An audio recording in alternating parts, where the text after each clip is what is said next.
Welcome to Kidmin Backstage, the place where we talk about kids ministry and take a peek behind the scenes. We try to share a little bit of what we've learned that works for us and some of our failures so you can avoid them.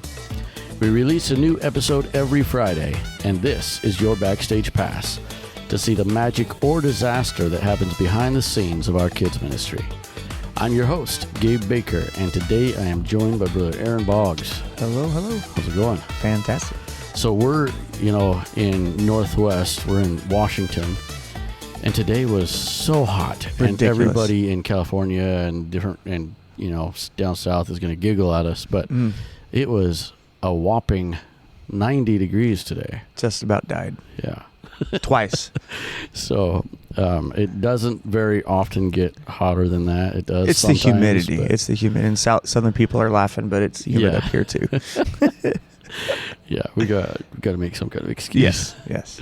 All right. Well, what are we talking about today?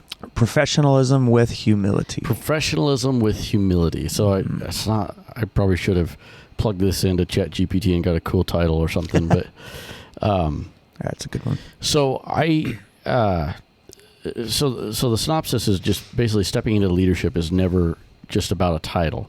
It's about responsibility, and that comes with that position. So as leaders, professionalism is expected. Yeah. But it doesn't mean arrogance, entitlement, or thinking of ourselves as being higher or above others. Very true. So that professionalism that we're going to talk about, it flows from humility and integrity. And then this is what I kind of want to focus on too, is the weight of the responsibility we carry for those that we are leading or quote unquote above, just in the hierarchy of leadership. Sure. And so I wrote this down. I had this thought. I don't even know why or how it hit me. I was leaving my house. I was driving and I pulled over. And I do use Google Keep, for like random thoughts and notes. And so I just wrote down, the note that I wrote down was something like this. It was, we need to act professional, not from a place of arrogance, but from a place of responsibility. Yeah. And so that's where this kind of stemmed from. And sure. Then I actually did talk to Matthew about it a little bit on a recent trip to a youth rally, and so I was just telling him the thought, and so I kind of developed a little bit more. But yeah. Anyway, so yeah. Well, it's good. I think it's super important.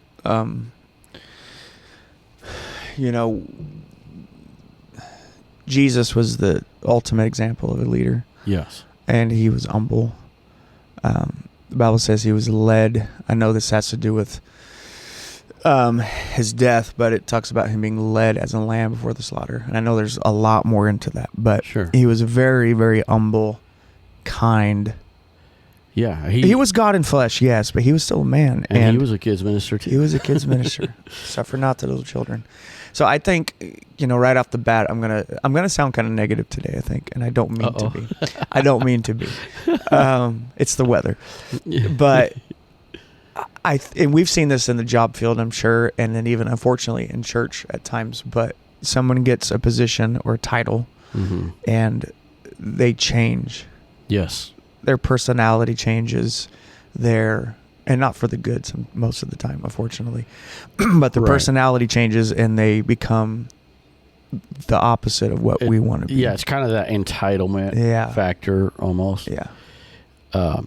I guess I should mention, just in case the mics pick it up, I don't think they will, but we are under a construction project here at the church. Big one. So we might hear some construction noise outside. I just heard it. But the mics, I don't think they'll pick it up. Yeah, so, okay, well, let's talk about the first point I have there is professionalism is a responsibility, not a privilege. And so that's kind of like what you were talking about. And we have, so when John C. Maxwell, we talk about him all the time. We reference him a lot. And that's basically like the first step in leadership is position. You're given a position. Sure. And I think in the church world, often what happens is we become like, say, a Sunday school leader or youth leader or whatever. And a lot of our authority that we have is a direct chain from pastor. 100%. From our pastor. And so when you are given authority, there's sometimes that people, you have credibility simply because your pastor put you in that position. 100%. And so people listen to you, and sometimes that's the only reason they listen to you. Mm-hmm. I experienced this. Pastor put me over the music as a music director. I was 18 or 19 years old. Oh, wow, yeah. And I was fresh out of playing Cowboys and Indians like 6 months before that. Like I don't even know if I had my license at the time, but I had people that held me as a baby, that I was their leader. And I made some real dumb decisions because I got kind of, I don't think I got arrogant. I think I just was very excited and proud that I got something, but I didn't know how to communicate it in an act. So I came across as kind of arrogant, I think, a lot. And we had some run-ins that pastor had to fix. Yeah. But that is very true. Every bit of it was because of pastor. Well, and the thing is when I remember I was talking with a minister one time years ago, and we were talking about leadership, and he said something that has stuck with me. Is I said when somebody becomes a leader by position, when they get the position, I said there's some people that they immediately get respect just because they have this position or this office. And then they also immediately get a target on their back. Sure. And they receive criticism. Yep. And he said something that stuck with me, is he said, both are needful.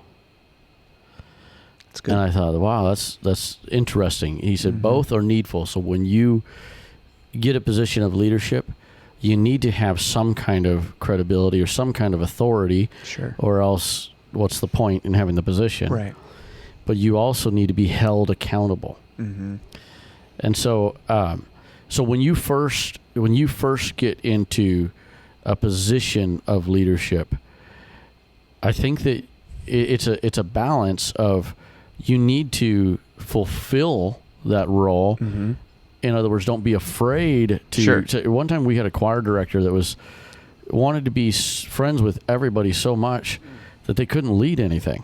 Yeah. They were just a pushover. So just yes on everything. Yeah. And so you do need to fulfill your role, but at the same time, like you were talking about, the example is you have to be careful and not abuse your position, in your role.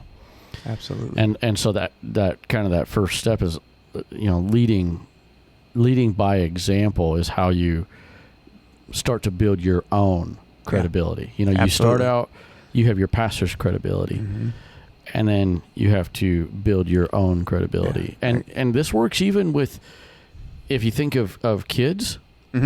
Now in fact, I didn't even think about this when I wrote the notes, but when we are adults, we're big people, right? Yeah. And so we immediately have the position authority because we're adults. Yep. But there's some kids that they don't like adults because they're always getting yelled at, or maybe they have a terrible home life or whatever. Sure. And so then we need to build our credibility with those kids that we're ministering to. It's huge. And so, and that kind of leads into another thought is that respect is mutual. Yeah. And so that's requires treating everybody with dignity. Everybody, very much. It's funny, when I interviewed for my job that I have now, they asked me in the interview, for an example of, I can't remember how they worded it. They worded it better than this, but they basically were asking for an example of me disrespecting someone when I didn't realize that they were in a position of authority. And I couldn't actually think of one on the spot, and they were like, that's fine, it's okay. But what it comes from is, in my work, we deal with a lot of high profile people. And a lot of times, especially in email, you don't know who that person is. Sure. And so it could be, and sometimes emails, you can't read tone in emails. Oh, yeah. So sometimes they can seem rude or whatever, and you want to maybe be snarky back, but you might be talking to a senator or something. And so, so you have to be really careful. And so that's just kind of an interesting thing in my work. But I think that we could take a lesson in, and there's a balance to this, but in treating everybody with respect. You know, and I watch Pastor. Like, he'll talk to the little kids like they're adults and like give them the time of day. I mean, Absolutely. we had a meeting a few months ago, and there's a little girl that had, I don't know if it was for any occasion, but she had got him a present, and it was one of those little boxes of Legos. So we're in our meeting, and he's building Legos while we're talking on his desk. That's not surprising. Drops them, and I crawl into the desk to find Lego piece, but he's building Legos so he can take a picture and send it to her parents so that she can see that he, enjoyed the present. Exactly. So, I mean, that just shows you. It's huge. And he's at the top of the leadership chain, That's true. 2 points on that. I'll be quick on them. One point is I remember meeting, it was super quick, but I remember meeting Nathaniel Haney one time, pastors at Stockton. And it was just, we're in a business meeting years ago, and I was with my father-in-law, and he knew him. They were talking, and I remember, first and only time I've ever seen him, but he, like, when I walked away, I'm like, man, I felt really good about myself. He, and he doesn't claim to be anything. He's one of the most humble men you'll ever meet. But he looked me in the eye the whole time. He shook my hand. He asked my name. He said my name multiple times throughout. At the end of the meeting, he shook my hand, remembered my name, cared. Like, you could tell he cared about me, even though he had no clue who I was. So respect from someone like that, someone that is in a position to somebody that's nobody, essentially I still remember it. It was, it made an impact 12 years ago. Right. Yeah. And then on the other side of it, you're talking about not knowing who you're talking to, from the work side. I've seen it, and this is, again, another negative point, but I've seen it to where, and hopefully I've never done this. I had to apologize a couple months ago because I was irritated, but it wasn't because of our music director at all, but I wanted to make sure. It was just the day. But I've seen it to where people that have levels of leadership or position in the church, when they're in another ministry, be snarky, be sharp, mumble, mutter to the person next to them. That just, to me, that crumbles your credibility. Oh, absolutely. It's huge. And not only my respect for the person, but it's their position, and others that are around see that. And then it's just, it's tough. It's almost like it makes me look at them like they're like still a teenager or something. Because when you see people, when you see high caliber people, they could be doing the most mundane thing, and they're top of the line. They're professional. They're going to be operating at a high level. If they're leading a kids choir or whatever they're doing, they're going to operate at the top level. That's good. Here's another example before we move on to the next point. In the very early years, it might have been the first year of our youth conference that we annually have in August. Pastor Burgess, he was the choir director for the mass choir, which is basically a bunch of churches. You can join the choir. And so, but we were hanging out, it wasn't time yet. And so there was people hanging out around the front and stuff, people from like across the nation, across the pond. And so he's like, he went up and just was like, hey, how you doing? And they were like snooty, like to him. They answered him, but they were like frosty. Yeah, really. And he was trying to make conversation or whatever. Well, then he gets up and he's like, all right, well, let's get started. And it was like, they were like shocked, like, oh, he's the director. And then after, they're all trying to like ask him questions and talk to him and stuff. So that's pretty shallow. That's a funny example. I'll make this super quick. I remember during those years, I have by no means have like perfect timing or perfect pitch or anything, but I'm really particular on rhythm and like timing. Oh, yeah. Still am. And I remember one thing that Pastor has always struggled with is timing. He would get off beat real easy. And so we'd be in front of 300 people choir, 200 people choir, and he'd be counting, and he'd have them, the singers come in off beat, and I would be on the piano just like,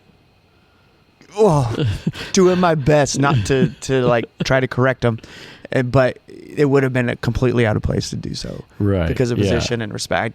Talk to him afterwards, but it's so easy for people just to, not even meaning it, but in that context, it would do damage. Yeah, and I think actually this leads into our next point. Is point number 2 is humility anchors professionalism. Yes, and so you could be a quote unquote professional and be very, very good at something. This is not in my notes, but I just thought about this. Is you can be very, very good at something, and when you're really good at something, it can be tempting to snap at somebody. Yeah. And that's where you shouldn't in the first place, but especially if it's, you have to be careful that you don't feel like, well, my pastor doesn't know anything about let's bring this back to kids ministry. He doesn't know anything about what we do out here. We do kids ministry. We're doing all this stuff, and all he has to do is preach.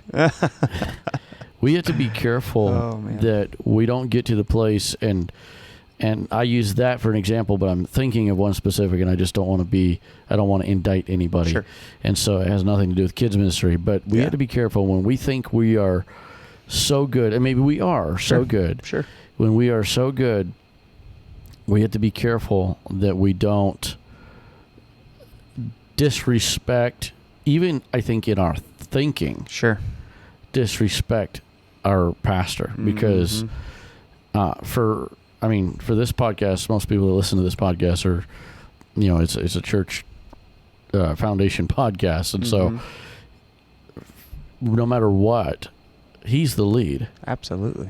And you wouldn't even be doing what you're doing. Not a chance. We wouldn't even have this podcast, and this is not like a church podcast, but we wouldn't even have this podcast. No, if it wasn't for our pastor. And I think that's really important that you remain humble and remember that everybody's pastor is different. Ours happens to be extremely competent. Yes. In everything that he does. Everything. And so, he is one that, he might not know what we do up here, but give him 2 weeks and he could, turn it on its head. And so, so anyway, that's just, it's important.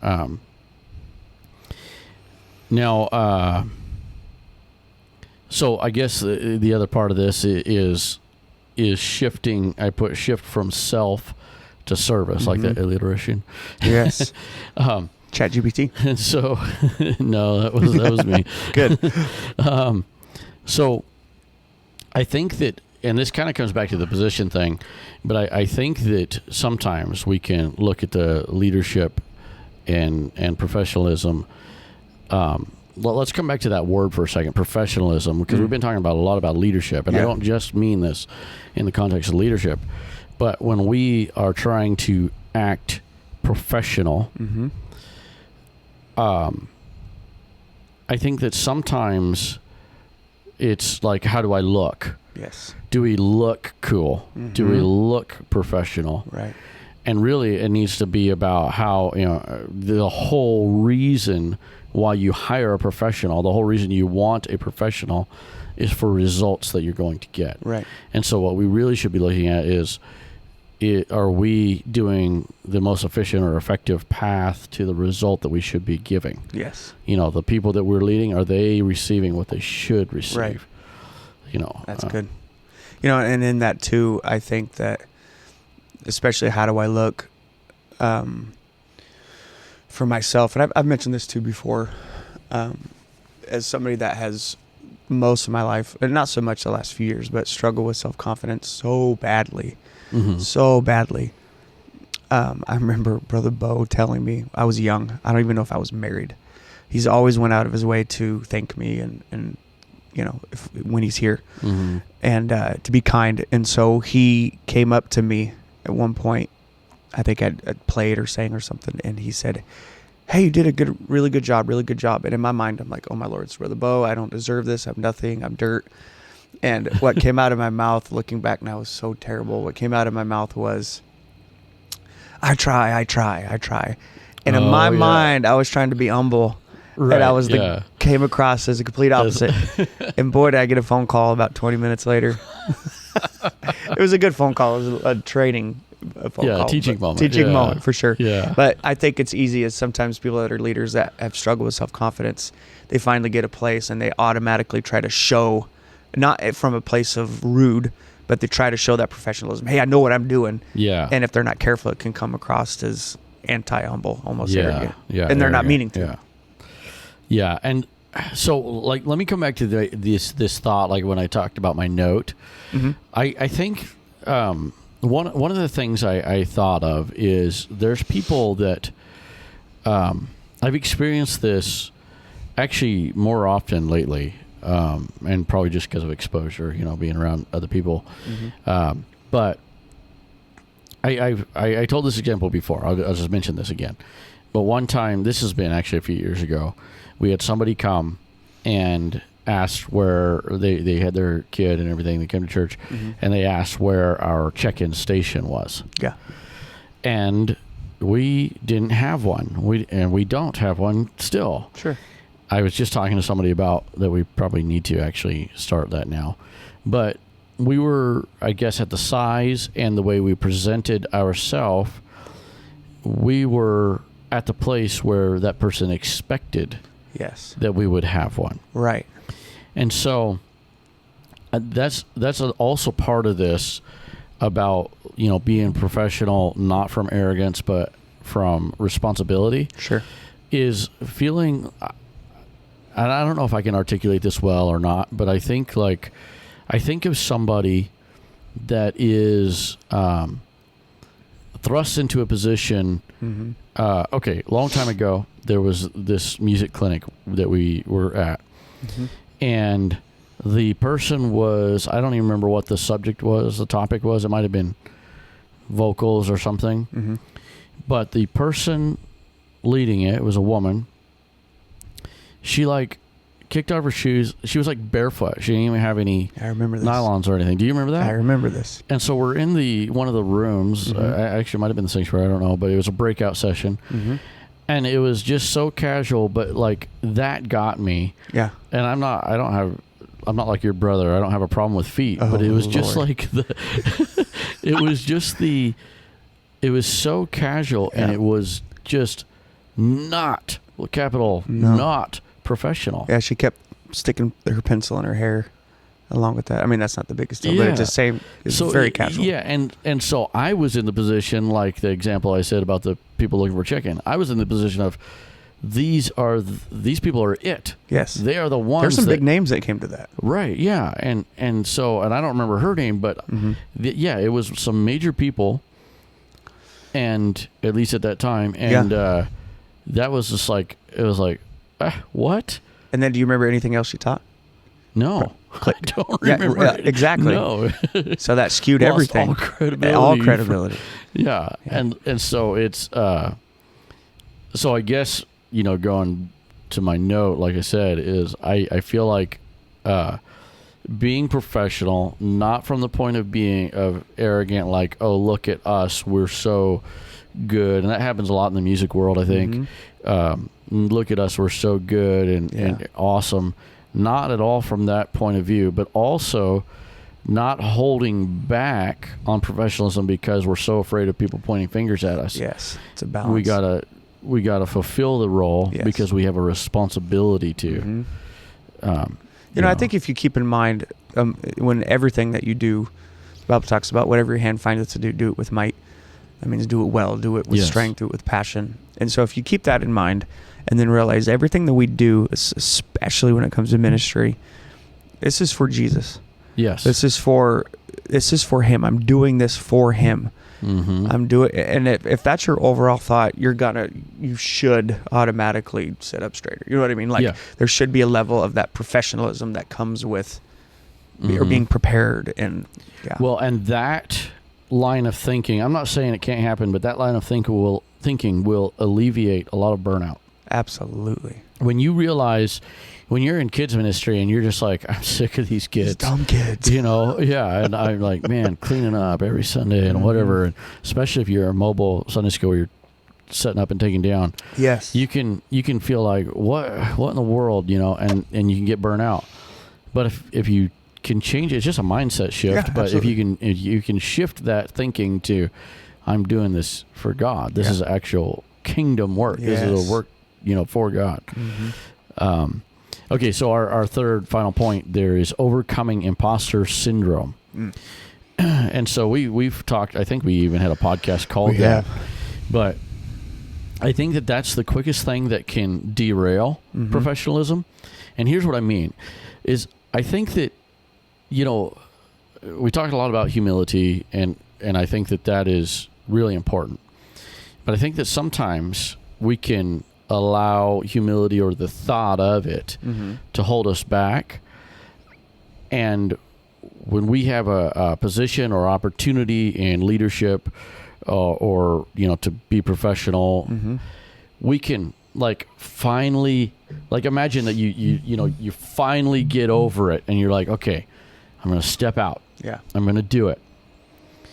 And then what happens is that one person you were so worried about pointing their fingers at you, sure enough, They do.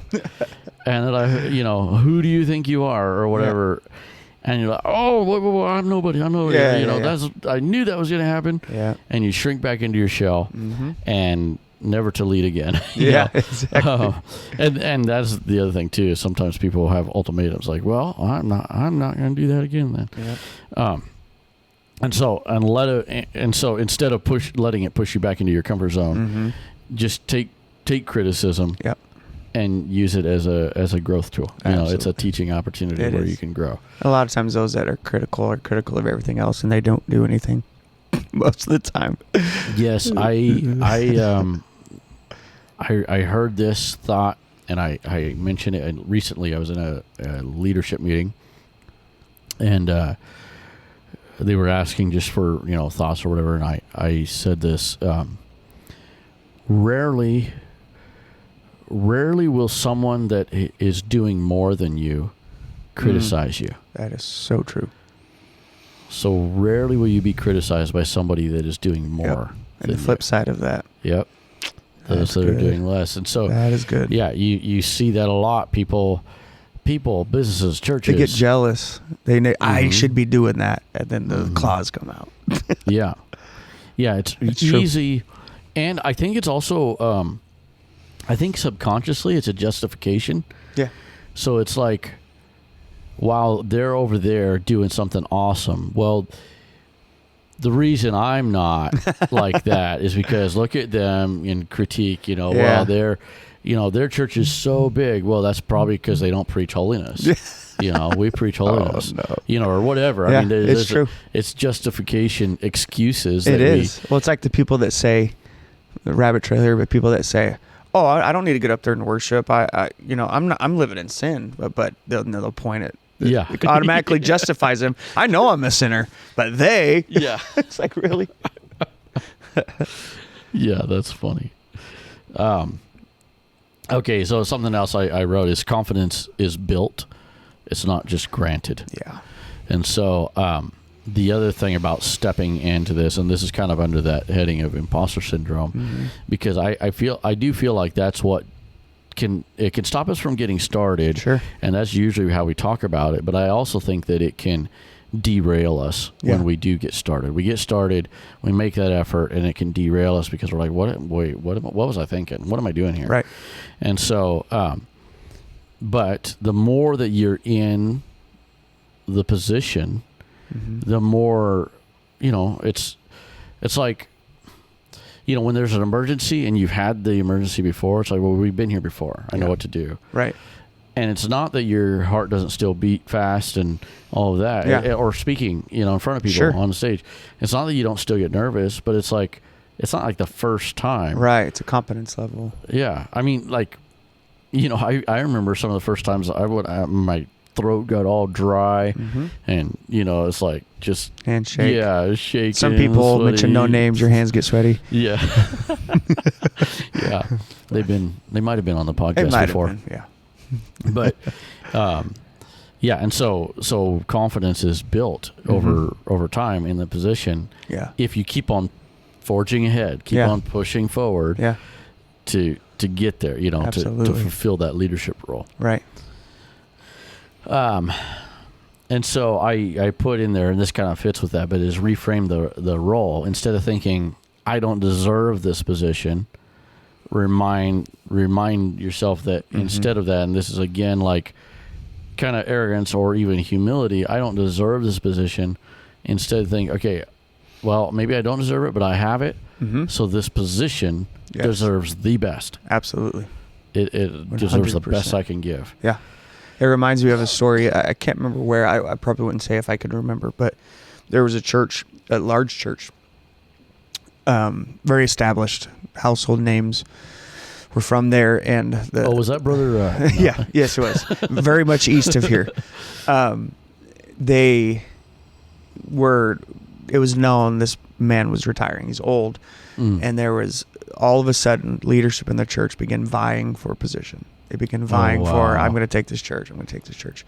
And in the midst of that, there was a man that was, I got to be careful, but he was a Sunday school director.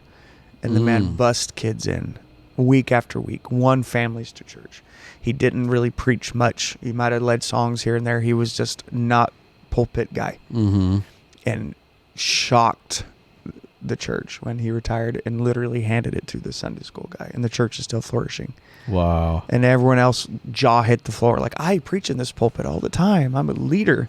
Yeah. But the pastor saw something, the true mark of a leadership is servanthood. And you just day in, day out working. That consistency. Yeah. The attitude and the spirit. That's good. Yeah. All right, well, just to recap really quick. So professionalism is a responsibility, not a privilege. Very true. And we talked a lot about the leadership side of that. And so it's a responsibility, not a privilege. Humility anchors professionalism. So we want to be as professional as possible. And it's like, I mentioned music earlier because it's a great example in so many different things. But we want to play the instruments and sing. We want to have the best music that we can. Absolutely. But it needs to be anchored in that humility. It needs to be like, and like what you said, we're doing it for God, not for the accolades that we might get from other people that visit. Yeah. We're doing it for God. Yep. And then finally, overcoming that imposter syndrome when you do kind of launch out is don't let that imposter syndrome derail you. People's critique. Absolutely. Just take it as teaching moments and like, you know what, I'll learn, or that's something that needs to be water off a duck's back, or whatever. So, and that's where, like what I mentioned earlier about people that are doing less than you, if somebody provides feedback, even if it's critical, and they are in a position of authority, like if it's your pastor or or just somebody else that's kind of quote unquote above you. Yeah. Well, man, that's a blessing. Take that. I mean, because that's like, it might sting or whatever, but don't let it hurt you. Because that's so valuable. Because I'll tell you what, I've been in the position to offer that feedback that's not so fun. It's so uncomfortable. Yeah. And so if your leader, this could be a whole nother podcast, but if your pastor or your leader has the strength, has the love to come to you and give you that feedback and critique you, don't shy away from it. Not at all. That's such a blessing. That is a mouthpiece of God at that point. Yeah, exactly. Yeah. All right, well, with that, I think that's a wrap. That's a wrap.